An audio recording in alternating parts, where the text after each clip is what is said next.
இதில் திரு ஓபிஎஸ் அவர்கள் ஒன்றிணைவோம் அப்படிங்கிறதுல உறுதியாக இருக்கிறாங்க. இவங்களும் கட்சியை ஒன்றிணைப்போம் அப்படிங்கிறதுல திருமதி சசிகலாவும் இருக்கிறாங்க. ஆனால் திரு எடப்பாடி பழனிசாமி பொறுத்தளவில் திராவிட முன்னேற்ற கழகத்திலிருந்து மதிமுக பிரிந்தபோது மிக கடுமையான விமர்சனம் இருந்தது. திமுகவையும் கருணாநிதியும் ஸ்டாலினையும் ஒழித்தே தீர்வேன் அரசியல் இருந்து என்று சங்கல்பம் எடுத்து போன மதிமுக இன்னைக்கு அங்கே சரண்டர் ஆயிருக்கு.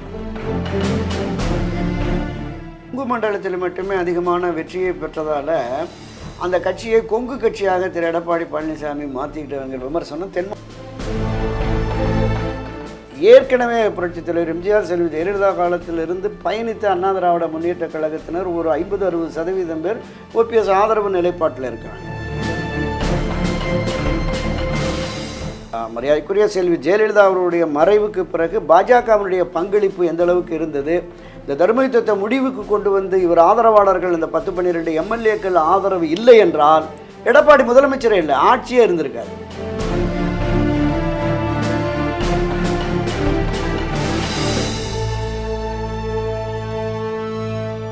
சோசியல் டாக்கிஸ் நேயர்களுக்கு அன்பு வணக்கம். இன்றைக்கு மூத்த பத்திரிகையாளர் திரு துரை கருணா அவர்களோடு உரையாட இருக்கிறோம். சமகால அரசியல் நிகழ்வுகள் மற்றும் அதிமுகவில் நடக்கக்கூடிய விஷயங்கள் என்று பல்வேறு விஷயங்கள் குறித்து ஆழமாக விவாதிக்க இருக்கிறோம். வாருங்கள் நிகழ்ச்சிக்கு செல்லலாம். சோசியல் டாக்கிஸ் நேயர்களுக்கு அன்பு வணக்கம். இன்றைக்கு மூத்த பத்திரிகையாளர் திரு துரை கருணா அவர்களோடு உரையாட இருக்கிறோம். அவரோடு இன்றைக்கு சமகால அரசியல் நிகழ்வுகள் பலவற்றையும் குறித்து விரிவாக விவாதிக்க இருக்கிறோம். வாருங்கள் நிகழ்ச்சிக்கு செல்லலாம். சார் வணக்கம். வணக்கம். வணக்கம் சகோதரா. சார், தொடர்ச்சியாக தமிழ்நாட்டு அரசியலில் பல்வேறு மாற்றங்கள், பல்வேறு திருப்பங்கள் நடந்துகிட்டு இருக்கு. குறிப்பாக நேற்றைக்கு சசிகலா அவர்கள் சுற்றுப்பயணம் மேற்கொள்ள போகிறேன், அதிமுகவை ஒருங்கிணைக்க போகிறேன், 90% பணிகள் நிறைவடைந்து விட்டது, இப்படியெல்லாம் பேசியிருக்கிறாங்க. இன்னும் நிறைய பேசியிருக்கிறாங்க. முதல் கட்டமாக அந்த பத்திரிகையாளர் சந்திப்பை எப்படி பார்க்குறீங்க?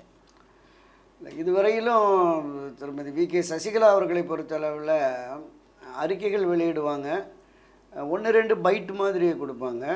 ஒரு நீண்ட பத்திரிகையாளர் சந்திப்பு என்பது நேற்றைக்கு தான் ஒரு முழுமையடைந்த பத்திரிகையாளர் சந்திப்பாக தான் அதை நம்ம பார்க்குறோம்.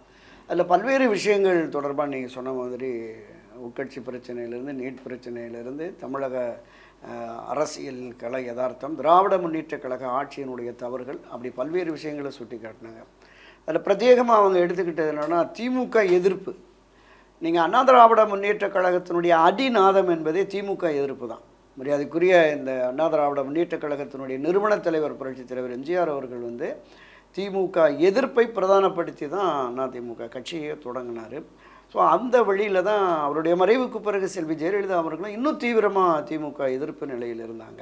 தற்போது எடப்பாடி பழனிசாமி தலைமையிலான இந்த அதிமுக திராவிட முன்னேற்ற கழகத்திற்கு எதிராக தீவிரம் காட்டவில்லை, அவங்களுக்கு எதிராக களமாடவில்லை, சரியாக ஒரு அந்த பழைய கோபாவேசம் இல்லை அப்படிங்கிற மாதிரி பொதுவெளிகளில் இருந்தது.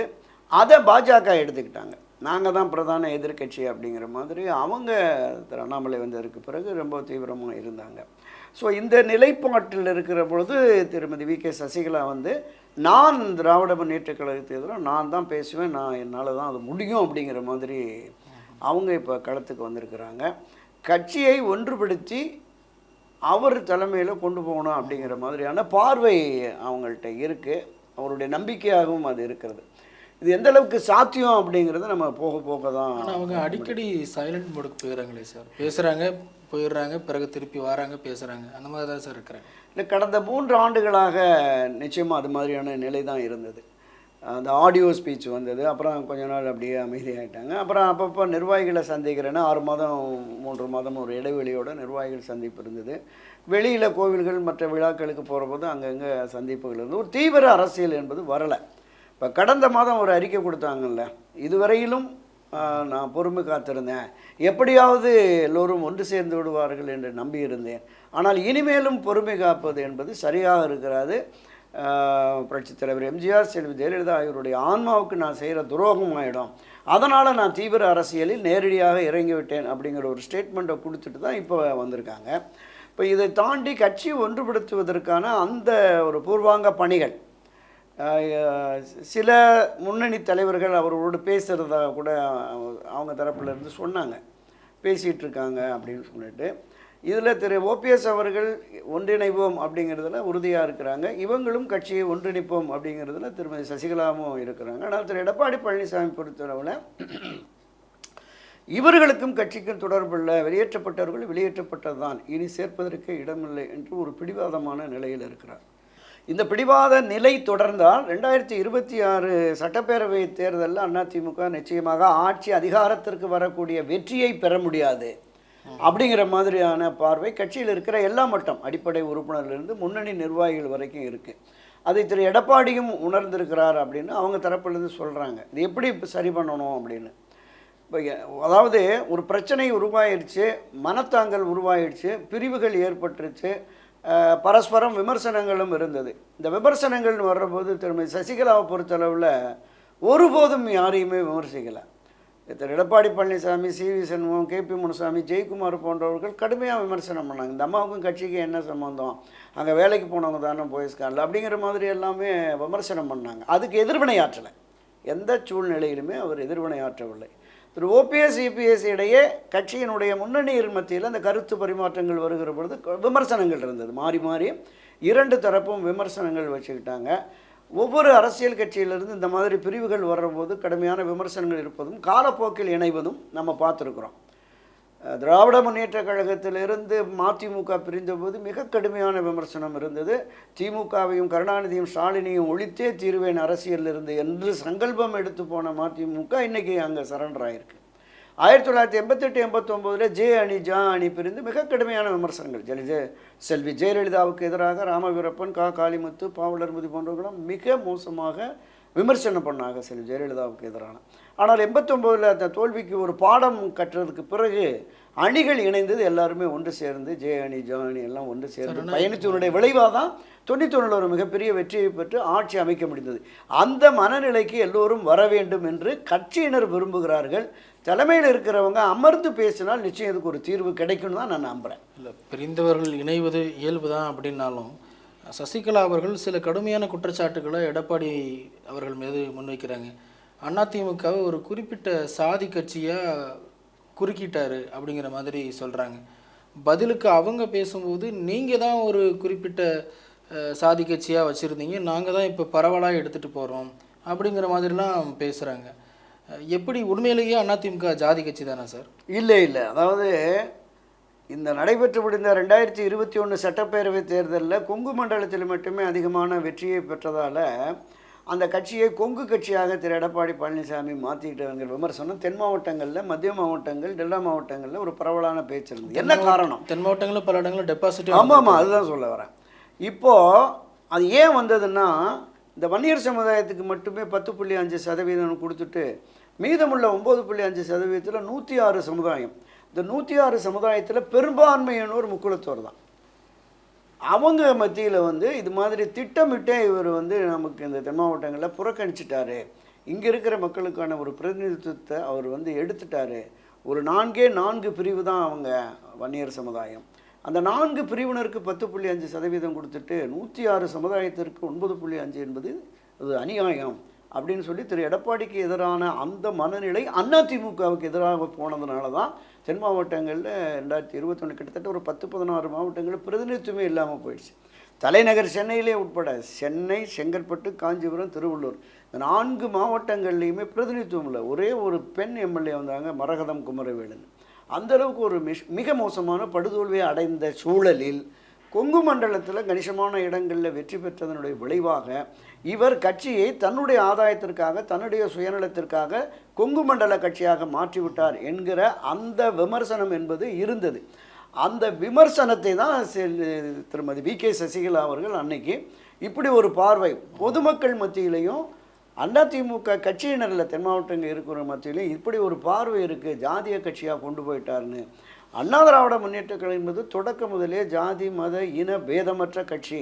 அந்த நிலைப்பாட்டை தான் புரட்சி தலைவர் எம்ஜிஆர், செல்வி ஜெயலலிதா எடுத்திருந்தார். அவங்க அந்த பாதையில் தான் பயணித்தாங்க. ஸோ அதே பாணியில், அதே பாதையில் நான் பயணிப்பதற்காக வந்திருக்கிறேன், எல்லோருமே சமம் என்று. இப்போ இந்த பக்கம் இருந்து என்ன சொல்கிறாங்க அப்படின்னா, முக்குளத்தோர் கட்சியாக அந்த கட்சியை கொண்டு போயிட்டாங்கங்கிறாங்க. ஏன்னா திரு ஓபிஎஸ், திருமதி சசிகலா, டிடிவி தினகரன் எல்லோருமே அந்த முக்குளத்து சமுதாயத்தை சார்ந்தவர்கள் தான். அப்போ இவர்கள் முன்னிலைப்படுத்தப்படுகிற பொழுது தேவர் சமுதாயம் வந்து பெரிய அளவில் பின்னணியில் இருக்குது, ஆதரவு நிலைப்பாட்டில் இருக்குது. எனவே இப்படி ஒரு விமர்சனம் இருக்கிறது. இந்த இரண்டும் ஒன்றுபட்டு விட்டால் எந்த பிரச்சனையுமே இல்லை. எல்லோருமே மறுபடியும் அந்த ஜாதி மதமற்ற ஒரு இயக்கமாக அதிமுகவை கொண்டு போவதற்கு கூடுதல் வாய்ப்பு இருக்கிறது. இணைப்பதற்கான அந்த முயற்சி நடைபெற்று கொண்டிருப்பதாக தான் நாம் பார்க்குறோம். அது எப்படி வெற்றிகரமாக முடிகிறதா என்பதை பொறுத்திருந்து பார்க்கலாம். சரி, இப்போ ஓபிஎஸ் அவர்கள் பேசும்போது கட்சியை கைப்பற்றுறது என்னோட நோக்கம் கிடையாது, காப்பாற்றுறது தான் என்னுடைய நோக்கம். அதிமுக ஒன்றுபடணும்னு எல்லாரும் விரும்புகிறாங்க, நானும் விரும்புகிறேன். நான் கிட்டத்தட்ட மறைமுகமாக எந்த பொறுப்பும் கேட்கல, ஒரு உறுப்பினராக தான் இணைய விரும்புகிறேன் அப்படிங்கிற மாதிரியான துணியில் தான் பத்திரிகையாளர் சந்திப்பு கொடுத்துருக்கிறாரு. அறிக்கைகளும் அப்படி தான் வெளியிட்டிருக்கிறாரு. அவரை ஒரு வெறும் உறுப்பினராக சேர்க்கறதுல எடப்பாடி பழனிசாமி அவருக்கு என்ன சிக்கல் வந்துருப்போது? இல்லை, அதாவது இந்த அண்ணா திராவிட முன்னேற்ற கழகத்தை கைப்பற்றுவதை விட காப்பாற்றுவது முக்கியம் அப்படிங்கிற அந்த வார்த்தை பிரயோகமே என்பது அது உண்மையிலேயே மிக ஆழமான அழுத்தமான கருத்தாக தான் பார்க்குறேன். என்னென்னா, திரு எடப்பாடி அதிமுகவை கைப்பற்றி விட்டார் அப்படிங்கிறது தான் விமர்சனம். அவர் இருந்த அந்த ஆட்சி அதிகாரத்தில் இருந்த பொழுது அவருடைய ஆதரவாளர்கள் பலத்தை பெருக்கி கொண்டு முதல் தர்ம யுத்தம் நடத்தி கட்சியில் இணைந்த திரு ஓபிஎஸ் உடைய ஆதரவாளர்களையும் ஒட்டுமொத்தமாக இழுத்து அவர் ஒற்றை தலைமை என்று தன்னை மட்டுமே பிரபலப்படுத்தி பொதுச் செயலாளர் என்கிற விதியை திருத்தி கூட 10 மாவட்ட செயலாளர்கள் முன்மொழியணும், 10 மாவட்ட செயலர் வழிமொழியணும், 5 ஆண்டுகள் தலைமை கழகத்தில் பொறுப்பில் இருக்கணும், அவங்க தான் கட்சிக்கு பொதுச் செயலாளர் பதவிக்கு போட்டியிடணும் என்கிற அளவுக்கு திருத்தி கொண்டு போய் கட்சியை கைப்பற்றி விட்டார் என்பது தான் விமர்சனம். திரு ஓபிஎஸ், சசிகலா, மற்ற அமமுக உட்பட எல்லோருடைய கருத்தாக்கமாக அது இருந்தது. அவர் கைப்பற்றி விட்டார். எனவே தான் அதை சொல்கிறார், கட்சியை கைப்பற்றுவதை விட காப்பாற்றுவது முக்கியம். தொடர் தோல்விகள் வந்துகிட்டு இருக்கு. நீங்கள் இந்த 2024 நாடாளுமன்ற பொதுத் தேர்தல் தோல்வி இருக்குல்ல, 15 தொகுதிகளில் 3வது இடம், கிட்டத்தட்ட ஒரு 7-8 தொகுதியில் டெபாசிட் போயிடுச்சு. அண்ணா திராவிட முன்னேற்ற கழகத்தினுடைய அரசியல் வரலாற்றிலே இல்லாத அளவிற்கு இந்த மாதிரியான நிலை போயிடுச்சு. நாம் தமிழருக்கு எடுத்து ஒரு 4 தொகுதிகளில் வந்திருக்காங்க. நாம் தமிழர் கட்சிக்கு பின்னாடி 4வது 5வது இடம் எல்லாமே போயிட்டாங்க. அந்த சட்டமன்றம் கன்னியாகுமரி மாவட்டத்தில் அந்த விளவங்கோடு சட்டமன்ற தொகுதியில் அதிமுக வேட்பாளர் இரட்டை இலைக்கு வெறும் 5000 வாக்குகளையே பெறுகிறார். இப்போ இந்த அளவுக்கு சரிவு பின்னடைவு வந்துருச்சுன்னா எதிர்காலத்தில் 2026 திமுகவை வீழ்த்தி ஆட்சி அதிகாரத்திற்கு வர வேண்டும் என்றால் கட்சி ஒன்றிணைய வேண்டும். பலமான சக்தியாக இருந்தால் கூட்டணிக்கும் அங்கிருந்து ஆட்கள் வர்றதுக்கு நிறைய வாய்ப்புகள் இருக்குது. எனவே தான் கட்சியை காப்பாற்றுவோம். எனக்கு எந்த பொறுப்பும் வேண்டான்னார். தொடக்கத்தில் முதல் தர்ம யுத்தம் முடிஞ்ச உடனே கூட ஆட்சி அதிகாரத்தில் எனக்கு எந்த பங்கு வேணாம், நான் வரல, கட்சியை நான் பார்த்துக்கிறேன்னு தான் சொன்னார். ஆனால் 3 முறை பொறுப்பு முதலமைச்சராக இருந்தவர், கட்சியில் 12 ஆண்டுகள் பொருளாளராக இருந்தவர், நிதியமைச்சராகவும் இருந்தவர், ஒரு முன்னிலையில் இருந்த ஒருவரை ஒதுக்கி விட்டு கட்சி ஆட்சி நடத்துவது என்பது பொதுவெளிகள்லையும் மக்கள் மத்தியிலையும் அதிமுக தொண்டர்கள் மத்தியிலையுமே ஒரு அதிர்ச்சியை ஏற்படுத்தும். அதனால் நீங்களும் வரணும்னு தான் துணை முதல்வராக போட்டு அவரை சுயமாக செயல்பட விடாமல் அவரை ஒரு கட்டுப்பாட்டுக்குள்ளே வச்சுக்கிட்டு முதலமைச்சரே எல்லா முடிவையும் எடுத்து கட்சியிலையும் பிரதான ஒருங்கிணைப்பாளராக ஓபிஎஸ் இருந்தார். அதுக்கு அடுத்து தான் இவர் எடப்பாடி பழனிசாமி. ஆனால் எந்த முடிவு எடுக்கிறதுனாலும் திரு எடப்பாடியும் அவரை சார்ந்தவர்கள் மட்டுமே முடிவு எடுத்து விட்டு அந்த முடிவை கொண்டு போய் அழுத்தம் கொடுத்து அவர்கிட்ட கையெழுத்து வாங்கிட்டு வந்தாங்க. அது நமக்கு காலங்காலம் இந்த விஷயங்கள் நடந்தது நமக்கு எல்லோருக்குமே தெரியும். ஸோ அப்படிப்பட்ட ஒரு நிலைப்பாட்டை எடுத்து தன்னை அவர் முன்னிலைப்படுத்தி கொண்டு போவதனுடைய விளைவு தான் இந்த அளவுக்கு ஒரு சரிவு பின்னடைவு வந்திருக்கிறது. எனவே இதை தாண்டி கட்சி ஒன்றுபட்டால் மட்டுமே முடியும். அப்படிங்கிறதுனால தான் எனக்கு எந்த பொறுப்பும் பதவியும் வேண்டாம், கட்சி ஒன்றுபட்டால் போதும் அப்படிங்கிறார். ஆனால் நான் குறிப்பிட்டது மாதிரி இத்தனை முதன்மை பொறுப்புகளில் இருந்த ஒருவரை கட்சியில் எதுவுமே இல்லாமல் ஒரு உறுப்பினராக மட்டுமே சேர்க்க முடியாது. சேர்ப்பதும் சரியான பார்வை இல்லை. இன்றைக்கும் கூட அண்ணா திராவிட முன்னேற்ற கழகத்தினுடைய ஒரு பகுதியினர்னால் கிட்டத்தட்ட தென் மாவட்டங்களில் ஏற்கனவே புரட்சித் தலைவர் எம்ஜிஆர், செல்வி ஜெயலலிதா காலத்திலிருந்து பயணித்த அண்ணா திராவிட முன்னேற்ற கழகத்தினர் ஒரு 50-60% பேர் ஓபிஎஸ் ஆதரவு நிலைப்பாட்டில் இருக்கிறாங்க. மற்ற பகுதிகளில் ஒரு 30-20% பேர் இருந்தாலும் கூட இன்னும் அந்த ஆதரவாளர்களுடைய மனநிலை பாதித்தது. இவர் வெறும் உறுப்பினராக வச்சு இவரை ஒன்றும் இல்லாமல் ஆக்கிட்டாங்க அப்படிங்கிற போது அவங்களுடைய செயல்பாடுகள் என்பது கொஞ்சம் கொஞ்சமாக நீர்த்து போயிடும். எனவே தான் அவர் சொன்னாலும் கூட நிச்சயமாக இணைப்பு என்று வருகிற பொழுது உரிய அந்த பதவி என்பது நிச்சயம் வழங்குவார்கள். வழங்கினால்தான் அது சரியான இணைப்பாகவும் இருக்கும். அப்படி அந்த மாதிரியான ஒரு பேச்சுவார்த்தை தான் நடைபெற்று வருவதாக நான் கேள்விப்படுறேன். இந்த பிரச்சனையை பொறுத்தளவில் தீர்வு என்னென்னா, ஒரே தீர்வு, திரு இபிஎஸ், திரு ஓபிஎஸ், திருமதி வி.கே. சசிகலா 3 பேரும் அமர்ந்து தங்களுக்கு இருக்கிற அந்த ஈகோவை விட்டுட்டு, கட்சி முக்கியம், கட்சியின் வளர்ச்சி முக்கியம், கட்சியினுடைய வெற்றி முக்கியம், வெற்றி என்பது ஆட்சி அதிகாரத்திற்கு வரக்கூடிய வெற்றியாக, அந்த வெற்றியை பெறுவதற்கு நமக்குள் நாம் என்னென்ன பண்ணலாம் அப்படிங்கிறத பேசிட்டாங்கனாலே ஓரளவுக்கு பிரச்சனை தீர்ந்துடும். அதை தாண்டி ஒரு உயர்மட்ட குழு மாதிரி போட்டு, ஏன்னா ஆளுமை மிக்க புரட்சித் தலைவர் எம்ஜிஆர், செல்வி ஜெயலலிதா இல்லாத நிலையில் அந்த காலத்தில் அரசியலுக்கு வந்தவர்கள், புரட்சித் தலைவர் எம்ஜிஆர் காலத்திலையும் இந்த அம்மா காலத்திலையும் ஒரு கிட்டத்தட்ட ஒரு 9 பேர் ஒரு உயர்மட்ட குழு, இவங்க ஒரு 3 பேர், இந்த 12 பேர் எடுக்கிற முடிவை கட்சியினுடைய நிர்வாகிகள் செயல்படுத்துகிற மாதிரியான ஒரு போக்கு வந்ததுன்னு சொன்னால் நிச்சயம் சரியாக இருக்கும். அது தொடர்பாகவும் பேசி கொண்டிருப்பதாக நான் கேள்விப்படுகிறேன். பலாப்பழத்தை வச்சுக்கிட்டு ஓட்டு கேட்டார், அவர் கிட்டத்தட்ட பாஜக ஐக்கியம் ஆயிட்டார். இன்னும் சில விமர்சகர்கள் என்ன சொல்கிறாங்க அப்படின்னா, அவர் தர்மயுத்தம் காலகட்டத்திலிருந்தே பாஜக சொன்னதை தான் கேட்டுக்கிட்டே இருந்தார், பாஜகவை முழுக்க நம்பினார், பாஜக இன்னைக்கு கைவிட்டுருச்சு, அதனால் இப்போ எந்த பக்கம் போகிறதுன்னு தெரியாமல் உட்காந்துட்டு இருக்கிறாரு, பாஜகவில் கூட சேர்த்துக்க மாட்டேங்கிறாங்க, இப்படிலாம் சொல்கிறாங்க. அதாவது எப்போயுமே ஒரு அரசியலில் ஒரு பின்னடைவு ஏற்பட்டுச்சுன்னா ஆளாளுக்கு இந்த மாதிரியான விமர்சனங்களை பண்ணுவாங்க. ஒரு விஷயம் புரிஞ்சுக்கணும், இவர் எடப்பாடி பழனிசாமி 89 என்ன சின்னத்தில் நின்று ஜெயிச்சு வந்தார்? சேவல் சின்னத்தில் நின்று தான் ஜெயிச்சு வந்தார். ரெட்டலையில் நின்னார், ரெட்டலை முடக்கப்பட்ட நேரத்தில் நின்னார்.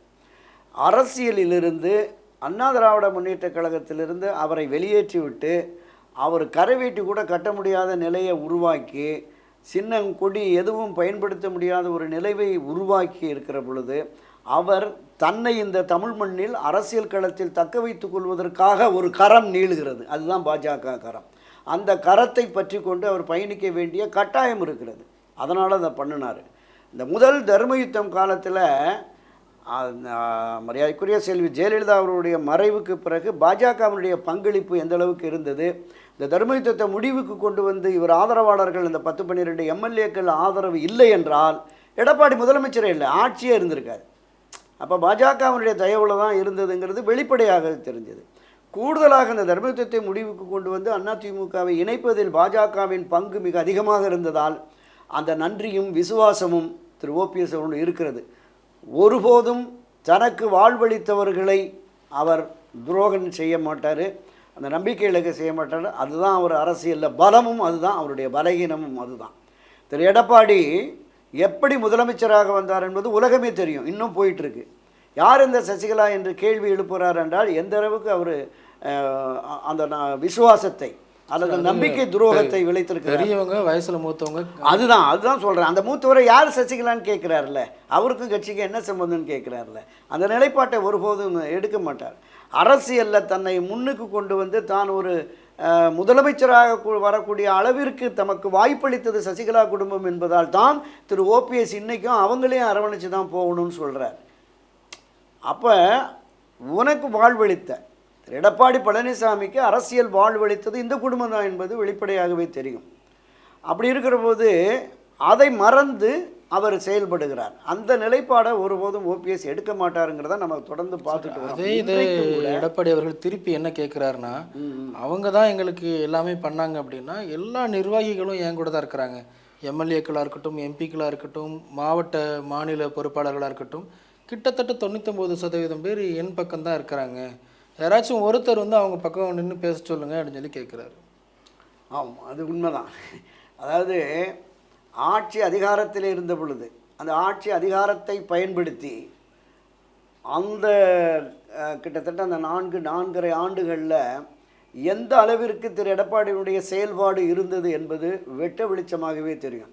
இந்த ஆட்சியை தக்க வைத்துக் கொள்வதற்காக அவர் எந்த அளவுக்கு எக்ஸ்ட்ரீமாக போனார் அப்படிங்கிறது திரு எடப்பாடி உடைய செயல்பாடுகள் வெளிப்படையாகவே சொல்கிறேன். பணத்தை வைத்து எல்லாரையும் பர்ச்சேஸ் பண்ணிட்டார். பணம், கோடிக்கணக்கான பணத்தை சம்பாதித்து வைத்து அந்த பணத்தை வைத்து தான் அமைச்சர்கள், சட்டமன்ற உறுப்பினர்கள், நாடாளுமன்ற உறுப்பினர்கள், எம்எல்ஏக்கள், கட்சியினுடைய பொதுக்குழு செயற்குழு உறுப்பினர்கள் எல்லோருக்குமே பண விநியோகம் நடந்தது. வெளிப்படையாக தெரியும், வாங்கின ஒவ்வொருத்தருக்கும் தெரியும், வெளியில் பொது வெளிகள்லேயும் தெரியும். திரு எம்ஜிஆர் அவர்களை போன்றோ அல்லது செல்வி ஜெயலலிதா அவர்களை போன்றோ மிகப்பெரிய ஈர்ப்பு மிக்க தலைவராக அவர் மிகப்பெரிய அளவில் ஆளுமை மிக்க தலைவராக அவரை ஒட்டிக்கிட்டு விடாமல் இருக்கிறோம் அப்படின்னு இல்லை. இந்த பணத்தின் விளைவால் அவர் இவங்களை தக்க வச்சிருக்கிறார். இது எவ்வளவு காலத்துக்கு தான்? இன்றைக்கு சாதாரண சாமானிய கிராம பகுதியில் இருக்கிற அடிப்படை உறுப்பினர்கள் இரட்டை இலைக்கு மட்டுமே வாக்களித்து அதன் வெற்றியை மட்டுமே பார்த்து மகிழ்ந்த அவர்கள் இன்றைக்கி ஓட்டு போடவே போகல சார். கிட்டத்தட்ட 2,06,00,000 பேர் உறுப்பினருங்கிறார். 92 லட்சமோ 97 லட்சம் பேர் தான் ஓட்டு போட்டிருக்காங்க. மிச்சம் இந்த 1 கோடி ஓட்டு 98 லட்சமோ 1 கோடிக்கு மேற்பட்ட வாக்குகள் எங்கே போனது? அவங்க வாக்களிக்கவே வரலை. ஆக ஒரு கட்சியினுடைய தலைமையின் செயல்பாடில் அதிருப்தி இருந்தது என்றால் அவர்கள் புறக்கணிப்பார்கள் என்பதற்கு இந்த தேர்தல் ஒரு உதாரணம். இன்னொரு பெரிய உதாரணம் 1996 கட்சியின் தலைமை திசை மாறி போகிறது, கட்சியினுடைய தலைமை செயல்பாடு சரியில்லை என்றதால் இந்த அதிமுககாரன் ஜெயலலிதாவே தோற்கடிச்சிட்டான். 96 அவங்களே தோற்கடிச்சிட்டாங்க. அதுதான் அதிமுக. எனவே சந்தர்ப்ப சூழ்நிலையிலால் பிரிவுகள் வருவது யதார்த்தம் தான். இதை உணரணும். நீங்கள் இதை உணர்ந்து கட்சியை ஒன்றிணைத்து 2026 தேர்தலை சந்திக்காவிட்டால் 2026 தேர்தலில் மீண்டும் இதைவிட மோசமான ஒரு படுதோல்வியை சந்தித்தால் அதிமுகவினுடைய நிலைப்பாடு மிக மோசமாக போயிடும். அப்படி ஒரு நிலை வந்ததுன்னு சொன்னால் இவர் தொடர்ந்து கட்சி நடத்தவே முடியாது.